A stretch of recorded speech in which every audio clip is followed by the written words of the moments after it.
मेरा सवाल Ajay sir, Alia ma'am और एनटीआर सर तीनों से है। राहुल हियर फ्रॉम द फिल्मी चर्चा। क्रांतिकारियों की कुर्बानी की बात करें तो हम आम इंसान बस देखते हैं, सुनते हैं, किताबों में पढ़े हैं। लेकिन आपके लिए बहुत गर्व की बात है कि आप लोग उस कहानी के हिस्सा बने हैं और ऑन स्क्रीन कैरेक्टर प्ले कर रहे हैं, उस किरदार का हिस्सा हैं आप। तो हम लोग महसूस नहीं कर सकते, क्या आप लोग कुछ फील करते हैं उनकी कुर्बानी, उनकी लड़ाई ऑन स्क्रीन प्ले करते वक्त कुछ ऐसा? तीनों बारी बारी से कुछ कैरेक्टर्स ऐसे होते हैं जब आप बहुत कुछ महसूस करते हैं। मुझे याद है कि एक ऐसा कैरेक्टर जो मैंने प्ले किया था, जो मैंने बहुत ज़्यादा महसूस किया था, उनका नाम था भगत सिंह। क्योंकि उनकी जब हम कहानियाँ सुनते थे कि वो जो फिल्म में था वो तो ठीक है, जो असली ज़िंदगी में भी वो क्या थे, उनके आई थिंक 90 से ऊपर की उम्र के भाई हमारे सेट पे आया करते थे। और वो जब कहानियाँ सुनाते थे तो आपका पूरा थॉट प्रोसेस, आपकी आपकी ऐसे लगता है कि अगर अगर 6 महीने और शूटिंग चलती तो आप एज ए ह्यूमन बीइंग बदल जाते। मतलब कि इतना फर्क पड़ता है कई बार।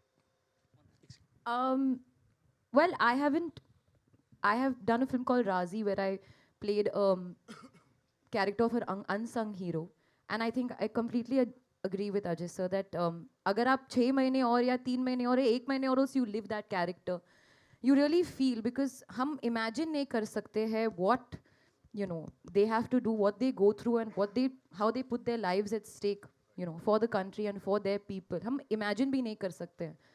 So living through the beats of the character and the psychology and what they go through is just a small part of it.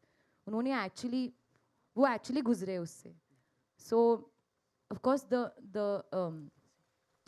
I would not say the awe and the appreciation and that the unimaginable gratitude that we feel, these are ये सिर्फ शब्द है जो actually गुजरते, especially the families, that understand them and support them. It's another world altogether. So I think जैसे said हम जितना भी कहे वो कम होगा. I didn't get your name. Rahul. Brother, कुछ कैरेक्टर्स ऐसे होते हैं कि पैदाशी से जब we've heard their stories, हम उनकी कहानियां सुन के बड़े हुए हैं.